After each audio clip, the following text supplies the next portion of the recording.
Bismillahirrahmanirrahim. Assalamu alaikum to my dear students. This is first year mathematics. In this lesson we will have exercise number 6.4 and question number will be 1 of this exercise.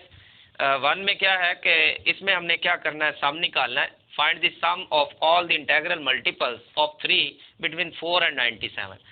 4 और 97 के between जितने भी 3 के multiples आ रहे हैं ना, सबका हम लोगों ने सम करना है. अब सबसे पहले पता होना चाहिए मल्टीपल्स क्या होते हैं. 3 के साथ जो मल्टीप्लाई हो रहे हैं ना, यानी कि आप समझ लें कि 3 का टेबल ही है. तो 3 से स्टार्ट होगा, 3 1 3 6 9 12 और चलता जा रहा है. अब इनमें से हमने वो लेने हैं जो कि 4 और 97 के बिटवीन होंगे. अब अगर देखा जाए तो यहाँ पर मैं लिखूंगा सॉल्यूशन होगा सम ऑफ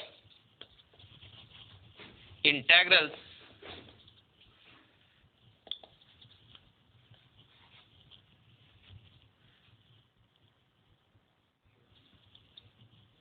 of multiples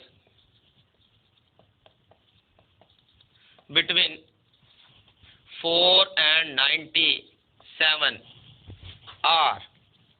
अब वो कौन कौन से होंगे? 4 के. 3 तो नहीं लेंगे, 3 से अगला 6 आएगा. 6 plus 9 plus 12 plus 15 plus 18 plus so on, चलता जा रहा है. आप मैंने तो यहाँ पर 4 5 लिख दी, आप 2 3 भी लिख सकते, कोई मसला नहीं. और चलता जाएगा, कहाँ तक जाएगा? एंड तक. वो उसमें आ जाएगा 97 तक जाना, तो इसमें 93 और 96 तक जाएगा. ठीक हो गया. अब देखिए कि यहाँ पर हम लोगों ने इन सब का सम करना. अब हमें पता नहीं कि ये कितनी टर्म्स है. वैसे तो आप करना चाहें कैलकुलेट कर सकते, क्योंकि आसानी से 96 तक आप जा सकते हैं. थोड़ा सा टाइम लगेगा, लेकिन इसी टाइम से बचने के लिए हम लोग क्या करते हैं, हम लोग ऐसा करते हैं, ये काउंट करने के लिए टोटल कितनी है, वो हमारे पास n टर्म्स हैं कितनी. अगर हमें उसका पता चल जाए, आइडिया हो जाए, तो फिर सम निकालना हमारे लिए आसान होगा. क्यों? A1 तो पहले ही मौजूद है, D भी हमें पता मौजूद है, क्योंकि ये अरिथमेटिक सीक्वेंस बन रहा है और अरिथमेटिक सीरीज है. सो जरा चेक करें, 9 - 6 3, 12 - 9 3, तो ये 3 तो हमें पता है. D तो हमारे पास 3 आ रहा है और A1 भी है, सिर्फ n नहीं है, तो n हम लोग निकाल लेते हैं क्योंकि अरिथमेटिक सीक्वेंस है. सो हमें पता है अरिथमेटिक सीक्वेंस के लिए जनरल टर्म हमारे पास क्या होती है, वो हमारे पास होती है an = A1 + n - 1 × D होती है. यहाँ पर जरा चेक करें, A1 तो 6 आ गया, D कितना आ गया? 9 - 6, तो ये आ गया 3, और ये वाली पहली दूसरी तीसरी चौथी पांचवी और चलती जा रही, ये वाली कौन सी होगी? nth टर्म होगी. ठीक हो गया. अब यहाँ पर क्या करेंगे, an A1 D निकालेंगे, लगाएंगे और n की वैल्यू निकाल लेंगे. सो पहले an बराबर है A1 + n - 1 × D लिखेंगे. सो an हमारे पास कितना है? nth टर्म 96 है, A1 6 है, प्लस n - 1 × D हमारे पास कितना है? वो हमारे पास है 3.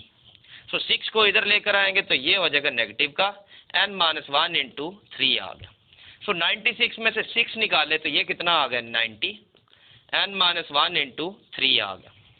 सो ये 90 को 3 पे डिवाइड करते हैं, तो ये आ जाएगा n - 1, क्योंकि 3 मल्टीप्लाई हो रहा. सो ये आ गया 90 / 3, 3 3 9 और 30 आ गया.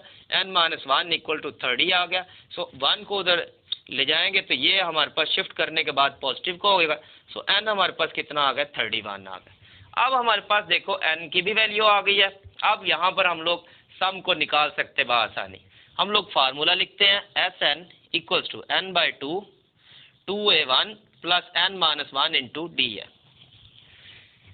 n की जगह हम लोग अब क्या लगाएंगे? 31 लगाएंगे. यहाँ पर भी 31 / 2 आ गया.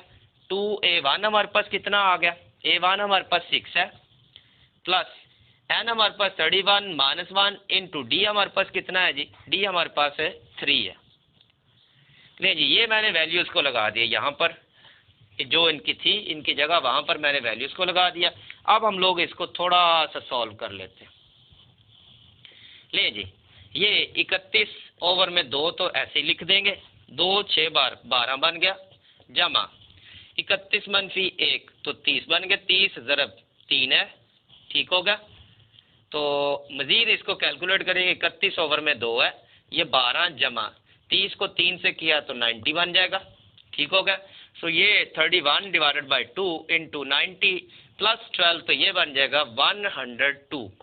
सो 102 ज़रा चेक करें कि ये कटिंग हो रही, 2 5 10 5 1 टाइम 5 31 ज़रब 51 हो गया। अब 51 और 31 को ज़रब कर देंगे।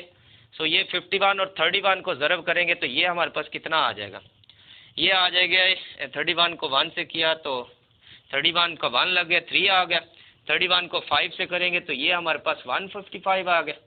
सो 155 में 3 ऐड किया, सो 158 हो जाएगा। सो ये आ जाएगा 158। सो यानी कि 1581 आ गया। सो चेक कर लें आप ज़रा, इसको चेक कर सकते हैं हम लोग। 1 3 5 15, सो ये 8 तो 5 1, तो ये हमारे पास इसका आंसर आ गया। करेक्ट है आंसर 15 और 81, 1581 इसका सम है जी। अगर हम लोग मल्टीपल्स ले 4 और 97 के बिटवीन ऑफ 3 के, तो ये हमारे पास उसका जो सम आएगा वो 1581 आएगा। उम्मीद है आपको समझ आई होगी। फिर भी अगर आपको कोई मसला हो तो आप कमेंट्स में जाके मुझे कमेंट करके पूछ सकते हैं। तो इंशाल्लाह जो नेक्स्ट हमारे पास लेक्चर आएगा उसमें हम लोग इसके मज़ीद कुछ सवालात करेंगे।